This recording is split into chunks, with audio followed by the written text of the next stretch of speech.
بسم اللہ الرحمن الرحیم۔ السلام علیکم۔ اللہم صلی علی محمد کما تحب و ترضی عنہ۔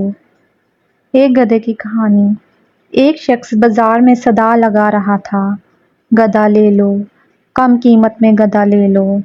گدھا انتہائی کمزور اور لاغر قسم کا تھا۔ وہاں سے بادشاہ کا وزیر گزرا اور ساتھ بادشاہ بھی تھا۔ بادشاہ وزیر کے ساتھ گدھے کے پاس آیا اور پوچھنے لگا، کتنے کا بیچ رہے ہو؟ اس نے کہا، عالی جاں 500 دینار کا۔ بادشاہ حیران ہوتے ہوئے، اتنا مہنگا گدھا، ایسی کیا خاصیت ہے اس میں؟ وہ کہنے لگا، حضور، جو اس پر بیٹھتا ہے اس سے مقدس مقامات دکھائی دینے لگتے ہیں۔ بادشاہ کو یقین آیا اور کہنے لگا، اگر تمہاری بات سچ ہوئی تو ہم اسے 1 لاکھ کا خرید لیں گے، لیکن اگر جھوٹ ہوئی تو تمہارا سر قلم کر دیا جائے گا۔ ساتھ ہی وزیر کو کہا کہ اس پر بیٹھو اور بتاؤ کیا دیکھتا ہے۔ وزیر بیٹھنے لگا تو گدھے والے نے کہا، یہ کسی گناہ گار انسان کو دکھائی نہیں دیتا، یا جو ایک باپ کی اولاد نہ ہو، اس کو بھی نہیں دکھائی دے گا۔ وزیر، ہم گناہ گار نہیں ہیں اور نہ ہی حرامی، ہٹو سامنے سے۔ یہ کہہ کر وہ گدھے پر بیٹھ گیا، لیکن کچھ دکھائی نہ دیا۔ اب سوچنے لگا کہ اگر سچ کہہ دیا تو بہت بدنامی ہوگی۔ اچانک چلایا، کیا نظارہ ہے مقدس مقامات کا! بادشاہ نے تجسس میں کہا، ہٹو جلدی، ہمیں بھی دیکھنے دو، اور خود گدھے پر بیٹھ گیا۔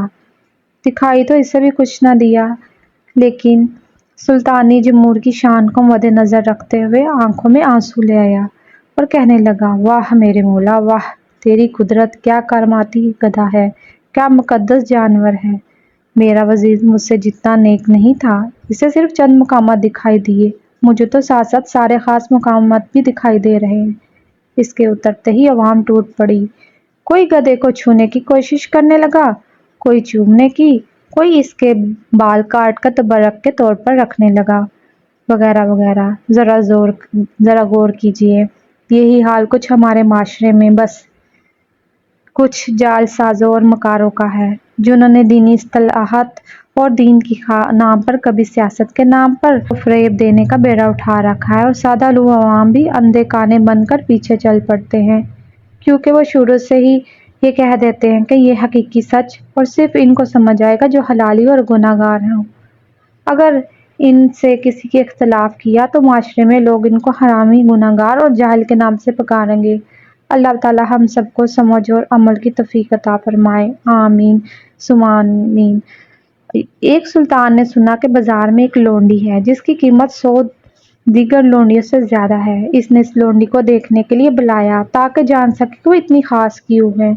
وہ اس کے سامنے اس وقار کے ساتھ کھڑی ہوئی جو اس نے کبھی کسی اور لونڈی میں نہیں دیکھا تھا۔ اس نے اس سے پوچھا، تمہاری قیمت اتنی زیادہ کیوں ہے؟ نوجوان لڑکی، اس نے جواب دیا، کیونکہ میں اپنی عقل سے ممتاز ہوں۔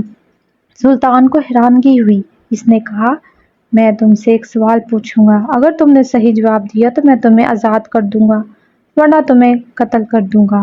سب سے خوبصورت لباس کون سا ہے؟ سب سے خوشبودار خوشبو کون سی ہے؟ سب سے لذیذ کھانا کیا ہے؟ سب سے نرم بستر کون سا ہے؟ اور سب سے خوبصورت ملک کون سا ہے؟ لونڈی نے مجمع کی طرف دیکھا اور کہا، میرا سامان اور گھوڑا تیار کرو، کیونکہ میں اس محل سے ایک آزاد عورت کے طور پر جا رہی ہوں۔ سب سے خوبصورت لباس وہ قمیض ہے جو غریب کے پاس ہو، کیونکہ وہ اسے گرمی اور سردی دونوں میں موزوں پاتا ہے۔ اور سب سے خوشبودار خوشبو ماں کی ہوتی ہے، چاہے وہ ایک عوامی حمام میں آگ جلانے والی ہی کیوں نہ ہو۔ اور سب سے لذیذ کھانا وہ ہوتا ہے جو بھوک کے وقت کھایا جائے، کیونکہ بھوکا آدمی سوکھے ہوئے روٹی کو بھی لذیذ سمجھتا ہے۔ اور سب سے نرم بستر وہ ہے جس پر تم سکون سے سوتے ہو۔ اگر تم ظالم ہو تو سونے کا بستر بھی تمہیں کانٹوں سے بھرا لگے گا۔ وہ دروازے کی طرف بڑھی تو سلطان نے اسے آواز دی، تم نے میرے آخری سوال کا جواب نہیں دیا۔ اس نے مڑ کر کہا، سب سے خوبصورت ملک وہ ہے جو آزاد ہو اور جاہلوں کے زیر حکومت نہ ہو۔ اس نے صحیح جواب دیا تھا اور اس طرح اپنی آزادی حاصل کر لی۔ ہاں وہ بالکل درست تھی۔ سب سے خوبصورت ملک وہی ہوتا ہے جس پر جاہلی حکمران نہ ہوں۔ ایک عالم نے اپنے ایک شاگرد کو ساتھ لیے کھیتوں میں سے گزر رہا تھا۔ چلتے چلتے ایک پگڈنڈی پر ایک بوسیدہ جوتا دکھائی دیا۔ صاف پتہ چل رہا تھا کہ کسی بڑے میاں کا ہے۔ قریب کے ہی کسی کھیت کھلیان میں مزدوری سے فارغ ہو کر اسے پہن کر گھر کی راہ لیں گے۔ شاگرد نے جناب شیخ سے کہا، حضور کیسا رہے گا کہ تھوڑی دل لگی کا سامان کرتے ہیں، جوتا ادھر ادھر کر کے خود بھی چھپ جاتے ہیں، وہ بزرگ آن کر جوتا مفقود پائیں گے تو ان کا رد عمل دلچسپی کا باعث ہوگا۔ شیخ کامل نے کہا، بیٹا اپنے دلوں کی خوشیاں دوسروں کی پریشانیوں سے وابستہ کرنا کسی طور پر بھی پسندیدہ عمل نہیں۔ بیٹا تم پر اپنے رب کے احسانات ہیں، ایسی کبھی حرکت سے لطف اندوز ہونے کے بجائے اپنے رب کی ایک نعمت سے تم اس وقت ایک اور طریقے سے خوشیاں اور سعادتیں سمیٹ سکتے ہو، اپنے لیے بھی اور اس بیچارے مزدور کے لیے بھی۔ ایسا کرو کہ جیب سے کچھ نقد سکے نکالو اور دونوں جوتوں میں رکھ دو، پھر ہم چھپ کر دیکھیں گے جو ہوگا۔ بلند بخت شاگرد نے تمیل کی اور استاد اور شاگرد دونوں جھاڑیوں کے پیچھے دبک کے کام ختم ہوا۔ بڑے میاں نے آن کر جوتے میں پاؤں رکھا تو سکے جو پاؤں سے ٹکرائے تو ایک ہڑبڑاہٹ کے ساتھ جوتا اتارا تو وہ سکے اس میں سے باہر آ گئے۔ ایک عجیب سی سرشاری اور جلدی میں دوسرے جوتے کو پلٹا تو اس میں سے بھی سکے کھنکھناتے ہوئے باہر آ گئے۔ اب بڑے میاں آنکھوں کو ملتے ہیں، دائیں بائیں نظریں گھماتے ہیں، یقین ہو جاتا ہے کہ خواب نہیں ہے تو آنکھیں تشکر کے آنسو سے بھر جاتی ہیں۔ بڑے میاں سجدے میں گر جاتے ہیں۔ استاد اور شاگرد دونوں سنتے ہیں کہ وہ اپنے رب سے کچھ مناجات کر رہے ہیں۔ میرے مولا، میں تیرا شکر کیسے ادا کروں؟ تو میرا کتنا کریم رب ہے۔ تجھے پتا تھا کہ میری بیوی بیمار ہے، بچے بھی بھوکے ہیں، مزدوری بھی مندی جا رہی ہے، تو نے کیسے میری مدد فرمائی؟ ان پیسوں سے بیمار بیوی کا بھی علاج ہو جائے گا، کچھ دنوں کا راشن بھی آ جائے گا۔ اور ادھر وہ اسی گرہ وزاری کے ساتھ اپنے رب کے ساتھ مناجات میں تھے اور دوسری طرف استاد اور شاگرد دونوں کے ملے جلے جذبات اور ان کی آنکھیں بھی آنسوؤں سے لبریز تھی۔